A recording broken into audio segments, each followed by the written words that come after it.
នៅថ្ងៃទី27ខែកុម្ភៈឆ្នាំ1900ក្រុមយុវជនអាល្លឺម៉ង់ចំនួន12នាក់បានជួបគ្នានៅភោជនីយដ្ឋានមួយក្នុងទីក្រុងមីញិកពួកគេចាប់ផ្ដើមគំនិតតូចមួយដែលនឹងក្លាយជាក្លឹបធំបំផុតមួយលើពិភពលោកនោះគឺជាការបង្កើត FC Bayern München នៅសម័យដោ Bayern មិនមែនជាក្លឹបធំទេពួកគេត្រូវប្រឈមមុខនឹងការលំបាកច្រើនក៏ដូចជាឥទ្ធិពលនយោបាយនិងសង្គ្រាមលោកទាំងពីរប៉ុន្តែទោះជាយ៉ាងណាការស្រឡាយបាល់ទាត់និងស្មារតីសហគមន៍បានជួយឲ្យក្លឹបនេះនៅតែរស់រានមានជីវិតបន្ទាប់ពីសង្គ្រាមលោកទី2បាល់ទាត់អាល្លឺម៉ង់ចាប់ផ្ដើមរស់ឡើងវិញBayern ក៏បានកើនឡើងយ៉ាងលឿនដោយមានតារាបាល់ទាត់ដ៏អស្ចារ្យដូចជា Franz Beckenbauer, Gerd Müller និង Sepp Maier ពួកគេបានបង្កើតមូលដ្ឋានដ៏រឹងមាំសម្រាប់ភាពជោគជ័យនាពេលក្រោយដោយស្មារតីមិនធ្លាត់ចិត្តនឹងការខិតខំរបស់អ្នកគ្រប់គ្នា Bayern Munich បានផ្លាស់ប្ដូរពីក្លឹបតូចមួយ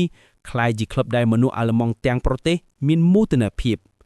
នេះគឺជាចាប់ផ្ដើមនៃរឿងរ៉ាវដ៏អស្ចារ្យមួយហើយនៅភាគបន្ទាប់